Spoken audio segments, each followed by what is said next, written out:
OLED TVs are everywhere right now, but are they actually worth the money? And do you actually get real world use out of them? Today we're going to be taking a look at the LG C3 series OLED TV, and we're going to figure out if it's best for gaming, streaming, movies, sports, and just real world use. So let's go ahead and take a look. Today's video is going to kick off our Spotlight series, which is where we're not doing a comparison, yet instead we're looking at one item and figuring out, is it worth your money?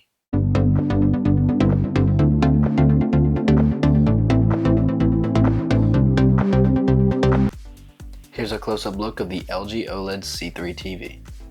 First off, right off the bat, you can see it's very clear. You can see the windows, you can see the Rodecaster soundbar. It's a very clear design. It's not all just pitch black. It's almost mirrorless, if you will. And this TV itself is actually pretty cool because look at how thin line it actually is. This TV is like a small little box. And it's over and all a very, very sleek design. So the first thing you'll notice is when you power it on, it takes a second, but it just immediately turns on. Now this is just what the home screen looks like. You can also connect it to network settings so that you can have it connected already. But then as you click on the remote, you can click on the source. Now throughout the source, there's LG channels, there's live TV, there's the home, there's the cursor right there that you can use to move around.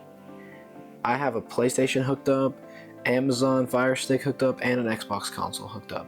So you can have all sorts of different things hooked up on here through ports, and that's how you access them, is through the remote. You can also go under System Settings, and it'll show you all types of different things, which we'll get into in a little bit. But as you can see, there's different sound modes to where you can connect a sound bar. And right here, if you go under TV speaker, click under Advanced Settings, you can actually go through right in here. It takes a second to load, which is always a downgrade in a sense, but you can click through here and you can see there's wireless speakers. Like for instance, I have an LG soundbar in here. I have the Brava Sony headphones in here. And over and all, you can just use different stuff, whether you want to use a Bluetooth device or whether you want to use a wired device. There's also different settings with a picture.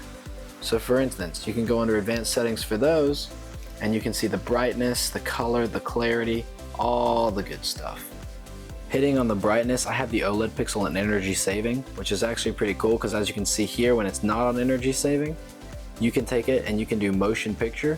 So you can do brighter or darker so that you can increase whatever just works for you and your viewing levels. Now here's one thing to note. As I point the remote this way, the cursor does not really like to cooperate, so that's just one thing to note in frustration with this TV, but over and all, it's still pretty solid for the price. Here's something pretty neat with the actual TV. You can do filmmaker mode and you can choose to accept whenever a movie is automatically on there. And you also can reduce blue light. So here's what it looks like with reduced blue light on. Here's what it looks like without. So as you can see, there's a major color difference, but it's always important because if you want to keep your eyes healthy and make sure they're not strained after watching long movies or long gaming sessions, reducing blue light is going to be best for you. Now there's also general. Under here you can see different channels, you can connect to a network, and then there's this, which is external devices. You can connect a controller, you can connect a keyboard, a mouse, headphones, you can use actual HDMI ports or Bluetooth. You can use your TV on your phone, which is super cool because then you can just use it as a function with your actual mobile phone. Next up, this TV actually has system settings where you can do language, you can do location, you can even do timers. So you can schedule the timer that you want on this TV. So for instance, if you want it to be on at a certain time and cut off at another certain time for discipline, or if your kids, you have certain watch times for them, you can do that. There's safety, and then you can just adjust the settings as you see fit. I did want to point out the safety features for parents. If you enable this function, there can be locks on TV programs so you can block mature channels. You can do channel locks so that you can actually block actual channels. You can also block applications if you have a Fire Stick, a Roku, or a Chromecast on there. And you can block inputs so that your kids can only have either so much time on a console or no console at all. Lastly, under TV settings, there's a software update feature where you can see what version of the TV you have. You can use guides to see. You can use self-diagnoses on the screen and the sound to make sure that the quality is actually really good. You also have your information on your TV. So for instance, if I click through this, it'll tell me the name, the model, all these different things. Next, you have your support, so you can see where the actual software update is to see where you're at. You can do a screen and sound diagnosis to actually see if this TV speakers and TV screen is working properly. There's a memory optimizer, and in this, it actually makes it so the TV status can be used by deleting unnecessary apps, so it's just saving storage pretty much. There's a home restore mode, so you can see if it's like in store demo. So for instance, if you for some reason want your TV to look like it's a store demo, you could do that, which is pretty cool if you're, you know, in the vibe of selling in a sense. It's just kind of fun. There's also information for your TV, which gives you the serial code number, it gives you the model number, it gives you all the important things about your TV that makes it yours. Now, let's check out what movies look like on the LG OLED TV. Just to showcase, this is another movie inside cinematic mode. So if you can see, it shifts really well even when you angle it at the different darkness. It goes over very well with cinematic mode versus not.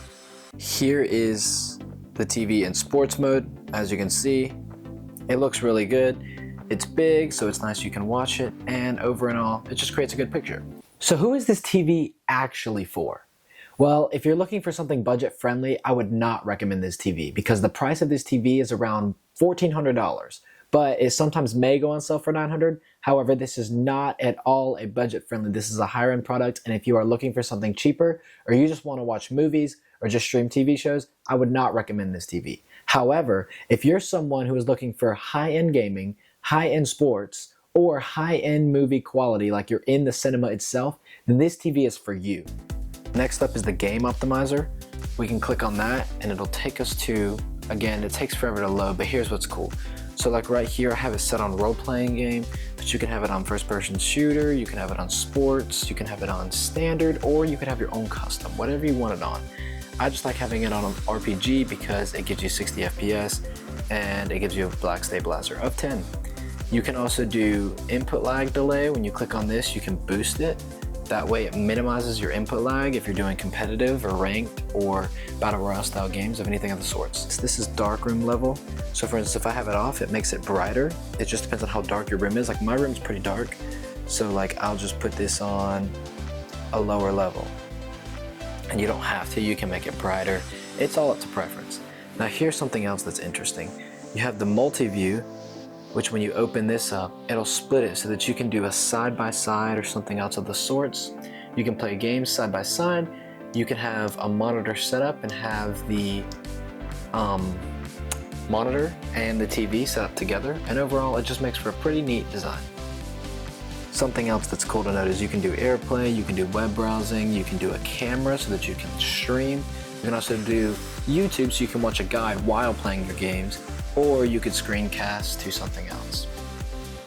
Now the cool thing to note about this TV is it does have a 120 Hz refresh rate and it has 4K streaming on it, but you can also do aspect ratio. So for instance, 16:9 is for YouTube. You can do the rest of these for any other social media app that you want to do. If you want to do any type of game streaming or anything like that of the sorts, it makes it so much easier for you to do content creation on YouTube or TikTok. The last cool thing about this TV for gaming is you can use the sound out to make it different if you want to do a soundbar, which I like to personally use, and I'll cover that in a later video.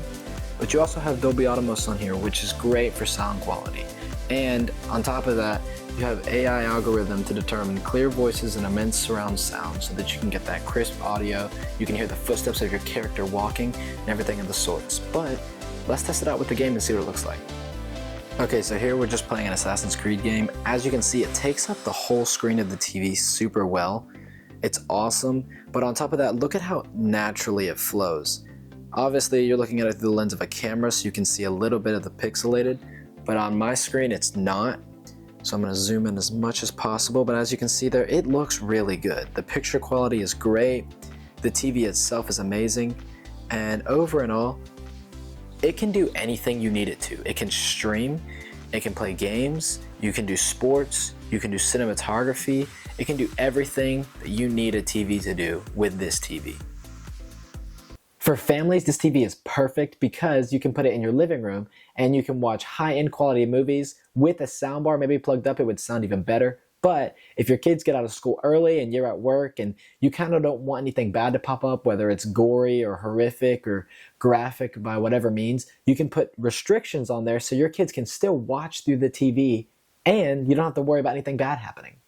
Now, if you're a gamer and you want to play video games at high-end quality graphics, this has 120 Hz refresh rate and it's got 4K streaming, which means you're going to be able to see this in the best quality possible. You're going to be able to hear the footsteps of your character walking around, and you're going to be able to record straight to either YouTube, Twitch, TikTok, or any other social media app that you might own.